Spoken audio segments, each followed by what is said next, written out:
This week's project is called Revealed, and I've liked this one. I think it's going to be fun for you. Here's a tiny little, sort of a preview. This isn't actually what it's going to look like because it's going to have color in it, but it's called Revealed because I'm going to show you how to draw this shape that looks like the paper is curling back and revealing something. So this is going to be fun. What you're going to need to have is you need to use your Bristol paper, the sheet that you already cut a circle out of, and trace this square shape, which is the shape of a Zentangle tile. Trace it and cut it out.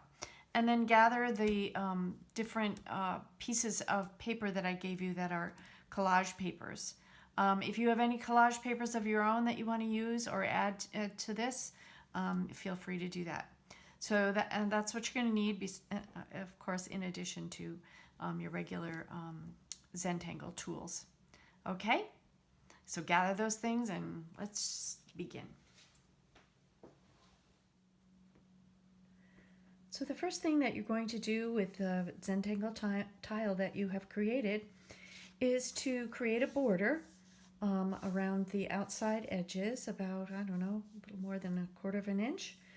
Put the 4 dots and draw your lines with a pencil.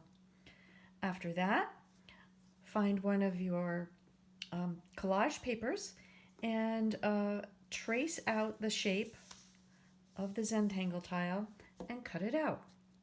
And the reason we're doing that is because this project is going to have 2 sides to it. So I've glued that piece that I just cut out to the back of my Zentangle tile. And then I started to play with the other papers and have some fun. So the idea here is to cut out shapes without using a ruler or a pencil. Just cut out shapes, triangular shapes, rectangular shapes. And if you have a hole punch, you can see that I cut out some dots. I also used pinking shears to cut out some interesting shapes that have little triangle points on them. So you'll notice, though, that I have nothing here that is round except those dots, but you can cut out round shapes as well, whatever you like. And I just decided at the last minute, why not add one of those butterflies that we used for a template, just to make, I don't know, beautiful design. You'll notice that even though I traced very precisely and cut out as best I could, there's a little bit of white showing on the other side of the Zentangle tile. But that's not a problem because the way this is going to be displayed, it won't make a difference. So don't worry if things don't line up perfectly. Once you get your designs the way you like it, glue them down with your glue stick, and then turn your Zentangle tile over, and I'll show you how to do the tangle. Okay, so I've got everything glued down. As I was creating this, I found some really interesting little scraps that I just included. I also realized that the places where I'd taken the dots out were kind of interesting shapes to be included, so I popped those in too. And I kind of like my design. All right, so now we're going to start on the Zentangle part. So you can turn your card over to do this. Now, I would suggest that you do this for practice in your sketch journal, just so that you can, make sure you really have it, and try it a few times. But it isn't really all that hard. So but you can see that I have traced over the border lines with my pen to start. And then I have placed a dot here, which is not quite halfway, a little less than halfway on this side, and the same thing on this side, and then a dot about there. This is going to form that triangle of the torn paper. So here's how the shape goes. you're going to start at this dot here, and you're going to make a gentle kind of curve in a sort of backwards C sort of motion, like that, and kind of loop around and close it. And then you're going to try to do pretty much a mirror image of that on this side, and loop around and close it. Okay.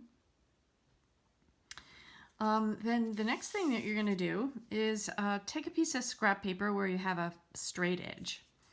And this is the easiest way, I think, for me to teach this to you. If you line up to that dot down there and just keep swiveling until you just can't see that curved shape anymore, and make a line there, very light line. Whoops, maybe that was too light. That would be, now you don't, once you really get this, I don't think you'll need to use this straight edge, but I find it helps. And then you do the same thing for this one. You kind of swing until you can see the shape there right at the edge. Oh, and you make a line there. Okay. And you can see I've done this in pencil so that I can, if I make a mistake, I can erase it. What it looks like is that this paper is curling back that way. And then you do the same thing on the other side. You swing until, for this inside one, until you just can't see it. And draw a line.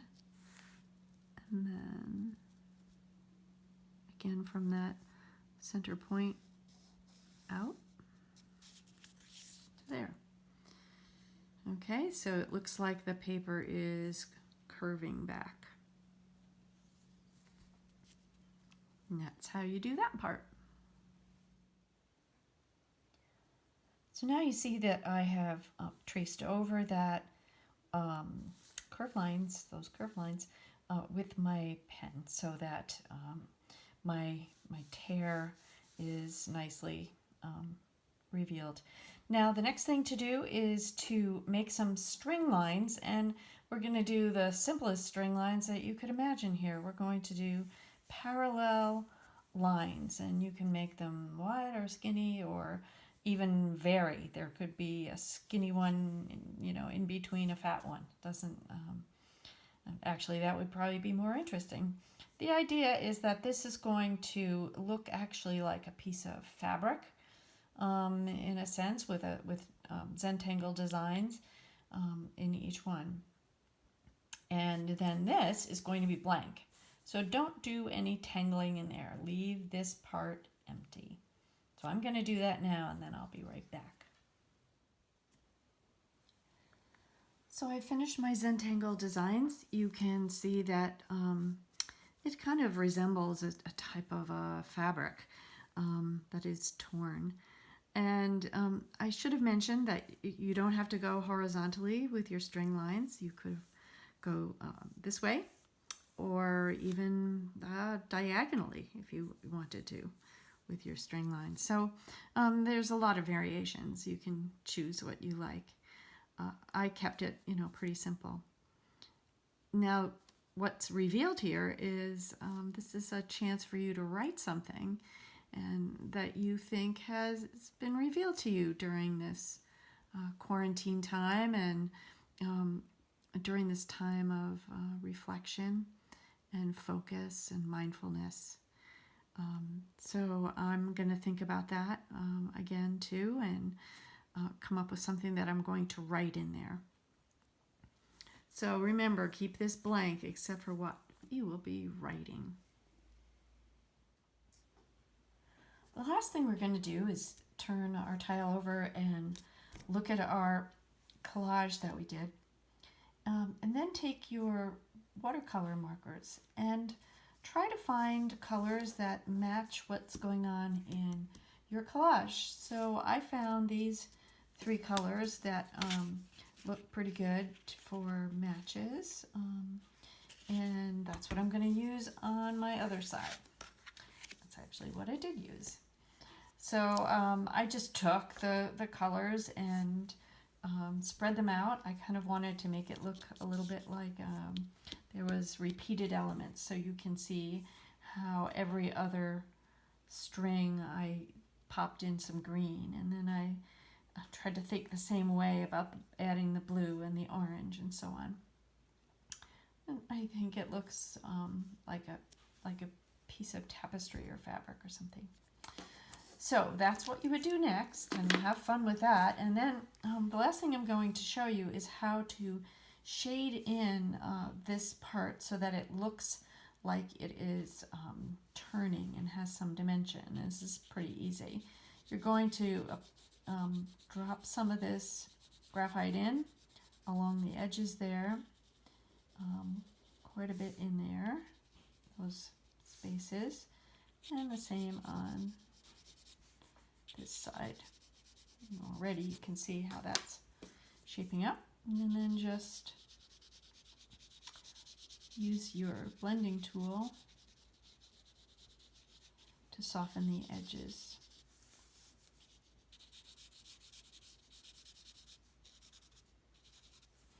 Now additionally, I'd like you to add a little bit of shading in whatever is here as the paper begins to show that it's turning, and it just add a little depth in there if you can. And then finally, just to give it a feeling of lifting off the paper, add some graphite along that edge and blend that in, soften the edges out.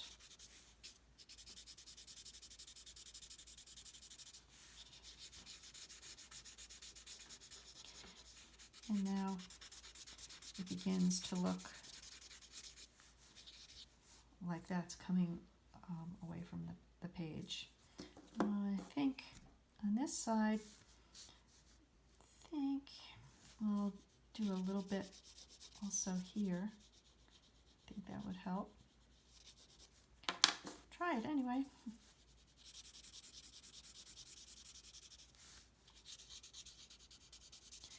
Notice how I do that feathering in a bunch of different directions to